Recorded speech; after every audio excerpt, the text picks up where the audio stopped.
C'est toujours un problème de parler, enfin pour moi un problème de parler après Magel parce que il a tout dit. Qu'est-ce que je vais résumer? Il a dit ce que je voulais dire.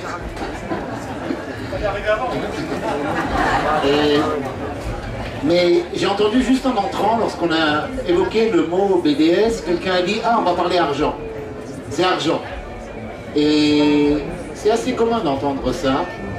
Et je crois que c'est aussi faux. BDS, c'est bien plus qu'une campagne économique, qu'une campagne qui essaye de peser dans le domaine de l'économie israélienne, de réduire sa balance commerciale internationale. Ça fait partie d'un ensemble. C'est B, c'est D et c'est S, et je dirais moi personnellement, et c'est surtout S.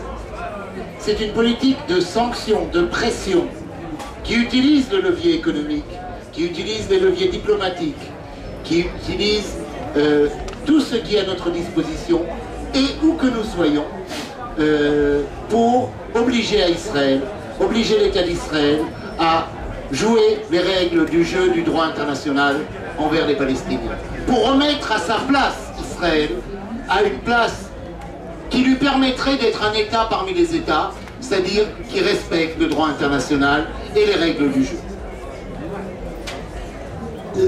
À mes yeux, la campagne BDS est une des meilleures choses qui se soit passée au cours des 15 dernières années. Parce qu'on est passé de la dénonciation, de l'information. Si on veut faire l'histoire rapide du mouvement de solidarité internationale, on a d'abord dû informer. Il y a un peuple palestinien, il est opprimé, il a des droits. Les plus anciens d'entre vous se souviennent, c'était pas évident. Il fallait informer. Puis on est passé à une phase de dénonciation. Il fallait dénoncer la politique israélienne, la politique coloniale, la politique de guerre, la politique de spoliation. La campagne BDS nous permet de passer de la dénonciation à une offensive. Maintenant, on va commencer à faire payer. Les Israéliens aiment beaucoup, surtout les colons, ce qu'ils appellent price list, le tarif. Chaque fois qu'une voiture de colon est caillassée par des jeunes Palestiniens, ils détruisent une maison. Chaque fois, ils ont price list, des représailles qui vont toujours en s'accentuant. Je dirais que BDS, c'est notre price list. À partir de maintenant, avec nos moyens et grâce à notre intelligence, parce qu'il faut être intelligent dans cette campagne, on va faire payer.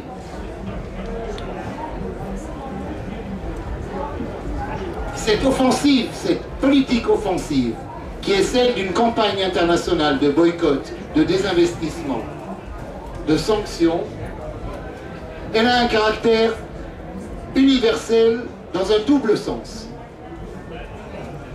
Elle est universelle d'abord parce que c'est une campagne internationale.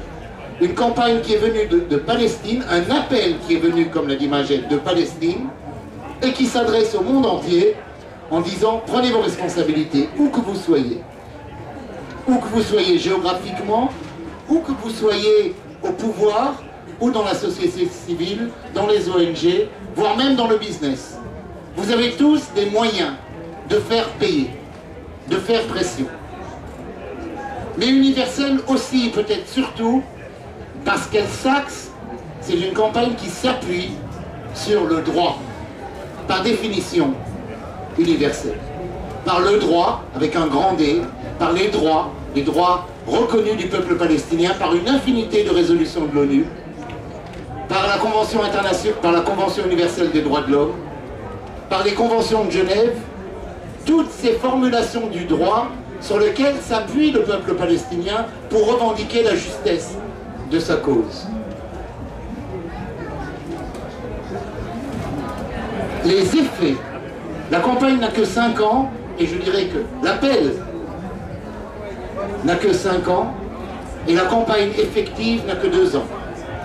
Je dirais que la campagne en France a 1 an, parce que la France a souvent du retard. Mais ça y est, c'est lancé. Mais on n'en est qu'au début. Et il faut être conscient qu'il s'agit d'une campagne à long terme. C'est une des choses qu'on peut apprendre de nos amis sud-africains. Une campagne, il faut du souffle pour cette campagne. C'est pas une manif, une grande manif comme il y en a eu, des merveilleuses, comme réaction au massacre de Gaza, comme il y en a eu en solidarité avec la flottille. C'est pas une opération, c'est une campagne, c'est une stratégie.